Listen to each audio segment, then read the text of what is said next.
How does an investor pick great stocks to invest in? That's a common question that I hear a lot.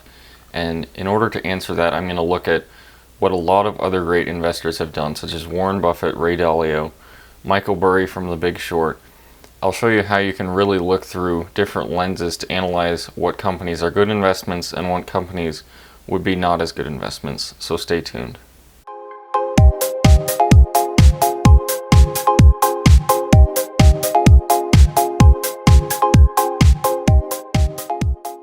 Hi everybody, welcome back to the Contrarian Investor. My name is Logan. I really like to talk about success investing, having your money make money for you, passive income. So if you like those topics, please hit the subscribe and like button down below. Today I'm going to be talking about what Warren Buffett and Ray Dalio and a lot of other really good investors who are contrarian investors do to select good companies to invest in. So first I'm going to go through what the process that Warren Buffett does, and then sort of a tuned down version that the average investor can go through. So Warren Buffett likes to have a full list of all of the companies he would like to own. So companies that have a durable competitive advantage, he calls it, that are going to stay around for pretty much forever, that he would like to buy. And he also has prices at which he believes that these companies would be a good buy. And if these companies, if any one of them falls to or below this price, he's likely going to consider buying it. And this is a really good process for him, but it's likely not, a good process, or most of us don't have the amount of time that he does. He spends most of his day, going through annual reports, through earnings reports of companies, and really selecting companies that he wants, and then evaluating them and giving them what valuation he thinks they deserve. And most of us really don't have that time. So I'm going to go through kind of, a tuned down version of what Warren Buffett does, and then hopefully, you can get an idea of what sort of companies you should even consider analyzing further. So this video is meant to be kind of a precursor to more fundamental videos of what, you need to look more closely at a company for. This video is going to be a selection, a trimming out of all the bad companies that you really don't want to look at all. So think of it more as trimming out, 90+% of, the companies that are available. There's 2,800 companies, that are public on the New York Stock Exchange. So we're going to trim out, 90+% of those with this video. And then in further videos, you can look at them in more depth and really analyze which ones are good buys, which ones you might want to wait on.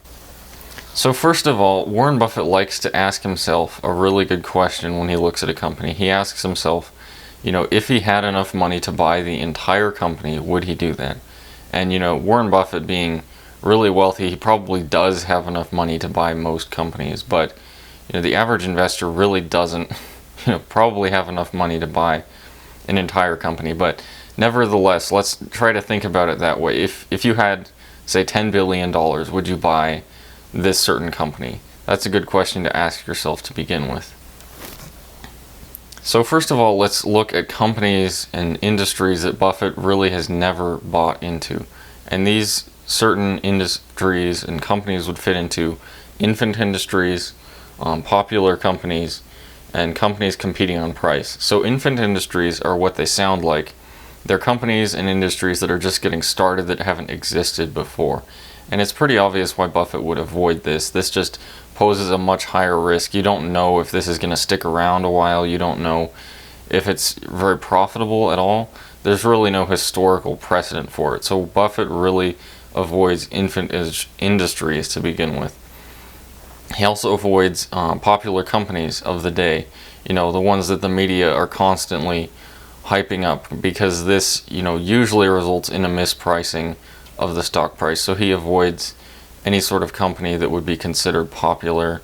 So that would be like a Virgin Galactic, Tesla, any of these marijuana companies. He's going to, I doubt that you're ever going to see him buy any of these companies. And then companies competing on pricing, that would be like mining companies, commodity companies, any sort of company where they don't have any control over the pricing because of globalism. The consumer could just go to a different company if the price is any lower. So he really avoids all three of these categories: infant industries, popular companies, and companies competing on pricing. So avoid those if you want to follow what Buffett does. Now let's look at companies that Buffett looks for and companies that historically he has bought into. So these would be companies with a durable competitive advantage. This is what he looks for significantly. So what is a durable competitive advantage?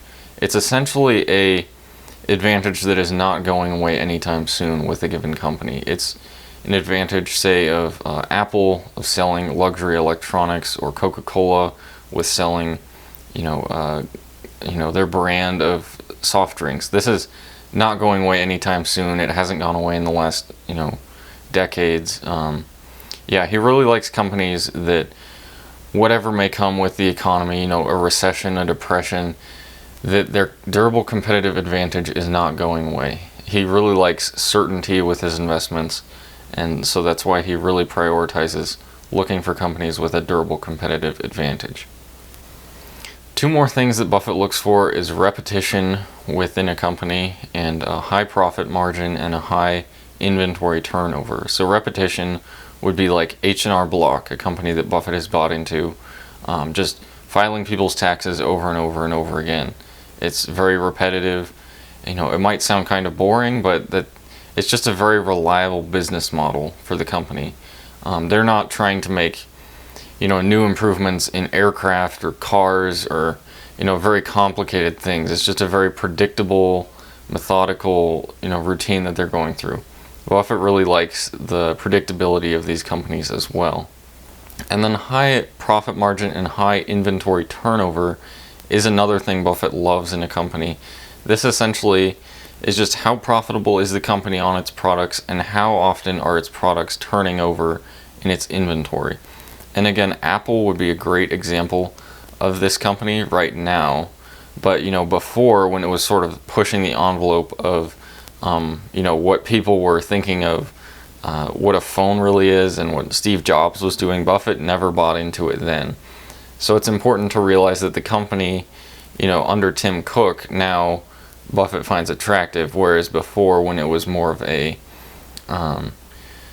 startup company, it was very doubtful as to whether it would succeed with profitability. Buffett never bought into it then. So these are two more things that Buffett really looks for in a company. So Buffett also looks for unpopular companies that are not being hyped up currently and that have, quote unquote, boring priced into them. So these would be companies like furniture companies, jewelry companies, companies that are very profitable and that have a durable competitive advantage, but that are not, they're not on any sort of news channel. It would just be very boring to talk about them in general. But Buffett really likes these companies. He's bought, the Nebraska Furniture Mart. He's bought different jewelry companies. So he really likes boring and just kind of bland companies that don't have any potential for mispricing in their stock because of any hype behind them. He also actually looks for pessimism in an industry. So, industries like physical retail stores right now, he might be looking closely at those right now just because there's a lot of pessimism priced into these companies. Because Amazon has put out of business a lot of physical retail, so any other physical retail that still exists is kind of priced in for bankruptcy automatically. These might be companies that Buffett is currently looking at, but even if he's not, these are industries that really have pessimism priced into them. People just think they're, automatically going bankrupt because they're physical retail. And this, really isn't true. There's probably a lot of physical retail stores that are actually really good buys right now. These are the characteristics of companies and industries Buffett really likes and that he's historically bought into. So how can you apply all of this to your life? Well, let's really look at several reasons of what you can really do to analyze companies and really select good ones to look at further. So first of all, you need to recognize that companies are not charities and they're not causes. You shouldn't be buying into a company because you like the cause that they're doing or the work that they're doing for different causes around the world. This probably sounds very harsh, but I'm just trying to be realistic here. If a company is trying to, help a certain cause, that's really nice. I like charities. I donate to charities a lot, but you need to focus on profitability as a company, and you shouldn't be buying into a company just because you like what they're doing.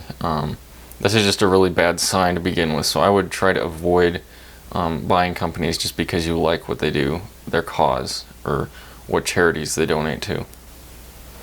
So also I would avoid really popularly suggested stable companies, because these are very oftentimes way overpriced of what their actual valuation should be. So for example, I personally do not own any of the FANG companies right now. I just personally think that they're way overpriced what their justified valuations are. Also, I would avoid companies that are heavily put in index funds. This also gives opportunity for mispricings in their share prices. So generally I would just avoid companies that are commonly suggested and companies that are included in index funds. I would also think of companies with durable competitive advantages that aren't going away anytime soon, and companies that have a monopoly in a certain industry. So example of companies with a durable competitive advantage would be something like Ford with cars, or Boeing with airlines, or Coca-Cola with soft drinks, or basically if you can think of kind of the name brand company of a certain industry or consumer sector, that's probably a company with a durable competitive advantage. Apple with electronics, Amazon with e-commerce, although Amazon kind of violates a couple of the previous ones we've talked about, so maybe don't look at Amazon, but yeah, just think of companies with durable competitive advantages. Lastly, think of companies or industries with boring and pessimism priced into them.